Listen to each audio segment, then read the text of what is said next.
Connaître les pronoms et savoir les utiliser.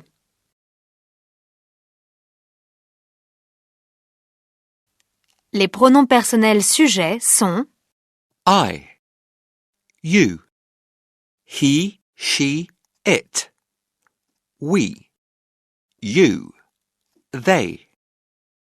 les pronoms personnels compléments sont Me, you, him, her, it, we, you, them.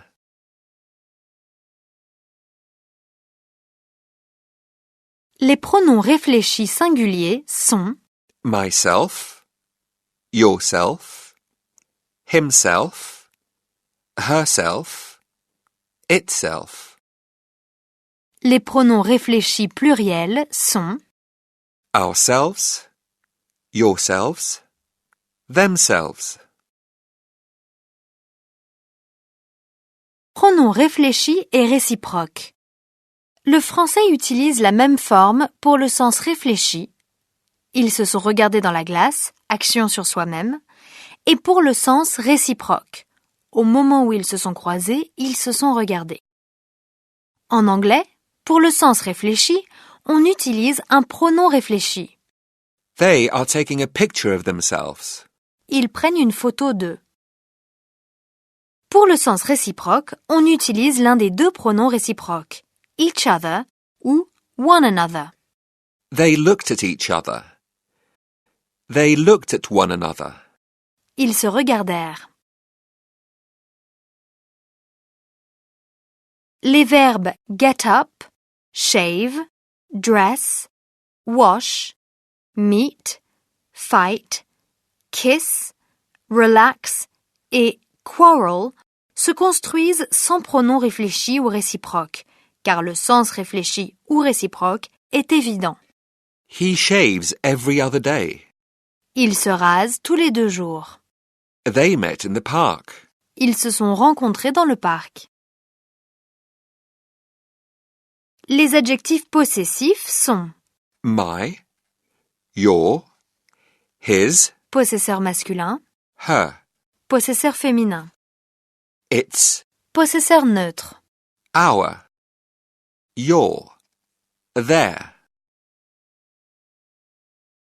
Les pronoms possessifs sont Mine, le ou les miens, la ou les miennes, yours.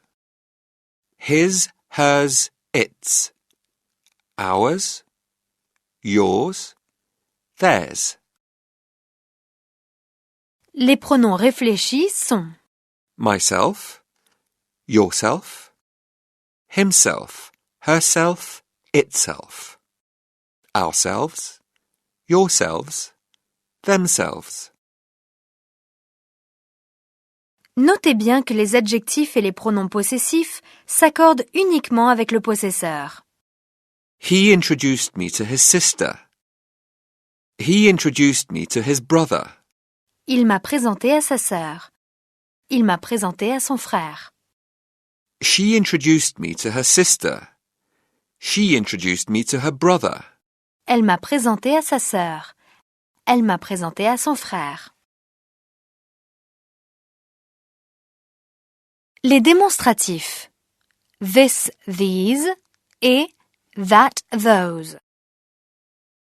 This plus nom au singulier et these plus nom au pluriel s'emploient pour désigner ce qui est proche de l'énonciateur dans le temps, l'espace ou les goûts. This se traduit par ceci, celle-ci, ce, ci, voici. These se traduit par ceci, celle-ci, c'est, ci, voici. Look at this tree here. Regarde cet arbre, l'arbre tout à côté de moi. Look at these trees there. Regarde ces arbres. That plus nom au singulier et those plus nom au pluriel s'emploient pour désigner ce qui est éloigné de l'énonciateur dans le temps, l'espace ou les goûts. That se traduit par cela, celle-là, ce, là, voilà. Those se traduit par cela, celle-là, c'est là, voilà. Look at that tree over there. Regarde cet arbre là-bas. Look at those trees over there. Regarde ces arbres là-bas. I hate that song. Je déteste cette chanson. I hate those songs. Je déteste ces chansons. There, theirs, theirs. La prononciation de ces mots est voisine ou identique. Apprenez à les distinguer et à reconnaître la prononciation de chacun d'entre eux. They're pleased. Elles sont contentes. Their house isn't far from here. Leur maison n'est pas loin d'ici. That car isn't theirs. Cette voiture n'est pas à eux. There's a lot of noise. Il y a beaucoup de bruit.